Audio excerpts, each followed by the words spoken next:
I tried so hard to be the best Christian that I could be, and it wasn't enough.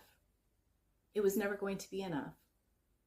And it left me exhausted and disillusioned and discouraged, bitter. It had a huge impact on my life, a negative impact on my life. Hi, welcome back to my channel. I am Rosalind, and on this channel, I give you 5 to 7 minute content talking all about reading the Bible and our life in Christ, and even doing Bible studies. I am currently doing a Bible study here on YouTube through the Book of Galatians, and that Bible study correlates with my latest book called Walk Free in Christ. I wish I had a copy to just hold up here and show you. I'll just put a picture up there because I don't live in America, and so I can't get an author copy until it actually publishes. That's kind of the downside of publishing, self-publishing when you don't live in the States. But that's okay. You got an image right there. It's available for pre-order right now. And I want to tell you why I chose the Book of Galatians and how this book has, this study, not just this book really came out of a study that I did on my own, verse by verse, through the Book of Galatians, and it completely changed my life.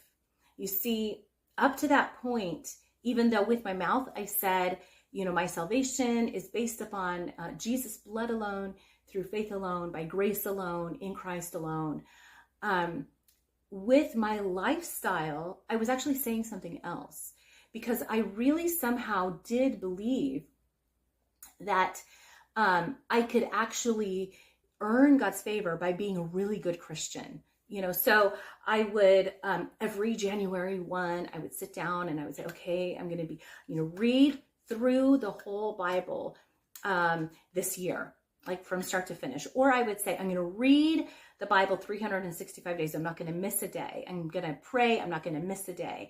And I had all of these lists of things that I knew that I should do, that I wasn't always terribly consistent with. When some things I was more consistent with than in others, and but I would slip up here and there in different things, and I would get so discouraged with myself. As a matter of fact, in 2020, I want to say 2021, I chose a word for myself. And that word was life. And so every year, I don't know if you do this, but every year I pick a word for myself. And that word sort of defines the whole year. And it was life. And I was going to get my life in order. I was going to get my health in order. I was going to get my relationships in order. I was going to get my spiritual life in order. Everything was going to be set in order. And I printed it out, and all around the word on that piece of paper, I printed out all of the areas that I was going to just set in order. And by December 31, 2021, I was going to be a whole new person. And by about June, I would look at that paper and just get this really icky feeling inside. I would wake up every single day, determined I was going to do better today. Yeah, I was going to start conquering this thing today. And every night I would go to bed discouraged and frustrated. But not only that, just beating myself up, torturing myself, just abusing myself by telling myself what a failure I am. That I can't do anything right. And I would just look at all of the ways that I had failed that day. And by mid-year, I was a mess. And I was toxic to myself. And I realized, I'm in an abusive relationship with myself. This is bad. I actually went to my computer one day and I ripped that paper right off of my bulletin board, and I crumpled it all up, threw it in the garbage, and I determined I was never going to do a word of the year again.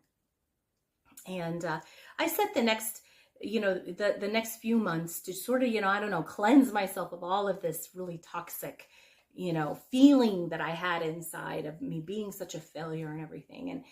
And I was really determined that I was never going to do a word of the year again, because I realized, this is not good for me. This is just, it's very toxic for me. And then one morning, I went and made myself coffee, opened up my coffee cupboard, say that 5 times fast, and I reached for a mug, and on the front of the mug it says, "Be still." And, I drank out of that mug probably a million times up to then. But that morning, it just sort of jumped out at me like in neon lights. And I realized this needs to be a word. This is a word. This is a rhema word for me. And I knew that, no, I am going to do a word of the year. But this time, it's going to be a word that's going to transform my life. And that year, I was 49 years old. So January 1, I picked Be Still. February 9th, I turned 50. I'm sorry, I turned 49. And I embarked on really learning what it meant to be still and know that I am God. And I remember one morning, God actually speaking to my heart, "Be still, Rosalind, and know I am God. You're not God. I'm God, and you need to let me be God."